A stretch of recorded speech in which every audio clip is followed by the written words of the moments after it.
ಅವರೊಂದಿಗೆ ವಿವಾಹವಾದರು. ಸಾಲುಮರದ ತಿಮ್ಮಕ್ಕ ಕರ್ನಾಟಕದ ಮಹಾನ್ ಪರಿಸರವಾದಿಯಾಗಿದ್ದು, ಮಕ್ಕಳಿಲ್ಲದ ಕೊರಗನ್ನು ಮರೆತು ರಾಮನಗರ ಜಿಲ್ಲೆಯ 5 ಕಿಲೋಮೀಟರ್ ಹೆದ್ದಾರಿಯಲ್ಲಿ 385ಕ್ಕೂ ಹೆಚ್ಚು ಆಲದ ಮರಗಳನ್ನು ನೆಟ್ಟು ಮಕ್ಕಳಂತೆ ಪೋಷಿಸಿದರು. ಇವರು ಅನಕ್ಷರಸ್ಥರಾಗಿದ್ದರೂ ಪರಿಸರ ರಕ್ಷಣೆಗೆ ಜೀವನ ಮುಡಿಪಾಗಿಟ್ಟು 8,000ಕ್ಕೂ ಹೆಚ್ಚು ಮರಗಳನ್ನು ಬೆಳೆಸಿದ್ದಾರೆ. ಇವರ ಅಸಾಧಾರಣ ಸೇವೆಗೆ 2019ರಲ್ಲಿ ಪದ್ಮಶ್ರೀ ಪ್ರಶಸ್ತಿ ಸೇರಿದಂತೆ ಹಲವು ರಾಷ್ಟ್ರೀಯ ಗೌರವಗಳು ಸಂದಿವೆ. ಸಾಲುಮರದ ತಿಮ್ಮಕ್ಕನವರು ತಮ್ಮ ಪರಿಸರ ಪ್ರೇಮದಿಂದ ವೃಕ್ಷಮಾತೆ ಎಂದು ಪ್ರಸಿದ್ಧರಾಗಿದ್ದರು. ಇವರು ನವೆಂಬರ್ 14, 2025ರಂದು ಬೆಂಗಳೂರಿನಲ್ಲಿ ವಿಧಿವಶರಾದರು. ಸಾಲುಮರದ ತಿಮ್ಮಕ್ಕರವರ ಸಾಧನೆ ಮತ್ತು ನೆನಪಿಗಾಗಿ ಇಂದು ನಮ್ಮ ಶಾಲೆಯ ಮಕ್ಕಳು ಒಂದು ಅದ್ಭುತವಾದ ನೃತ್ಯವನ್ನು ಮಾಡಲು ಬರುತ್ತಿದ್ದಾರೆ. ನಾವೆಲ್ಲ ಮಾಡಿದರು ನಿಂದು ನಾವು ಸಂತೋಷವಾಗಿದ್ದೇವೆ. ಇದಕ್ಕೆ ಕಾರಣ ಸಾಲುಮರದ ತಿಮ್ಮಕ್ಕ.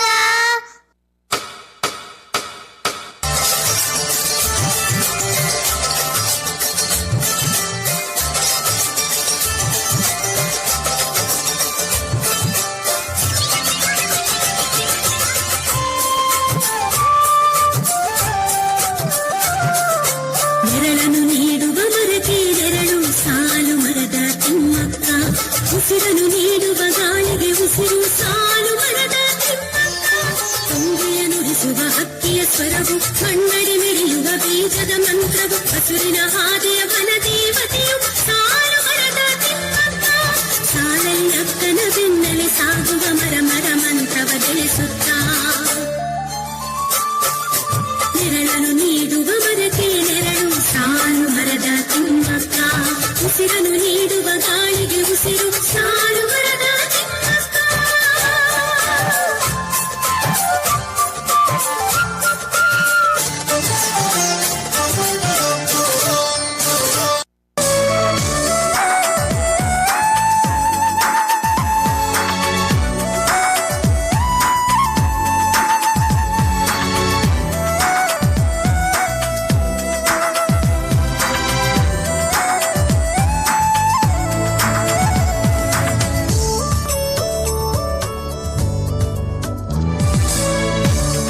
ಅದೇ ಭೂಮಿ ಅದೇ ಬಾನು ಈ ನಯನ ನೂತನ.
ಒಂದು ಮರ ನೆಟ್ಟರೆ ಒಂದು ಜೀವ ಉಳಿದಂತೆ.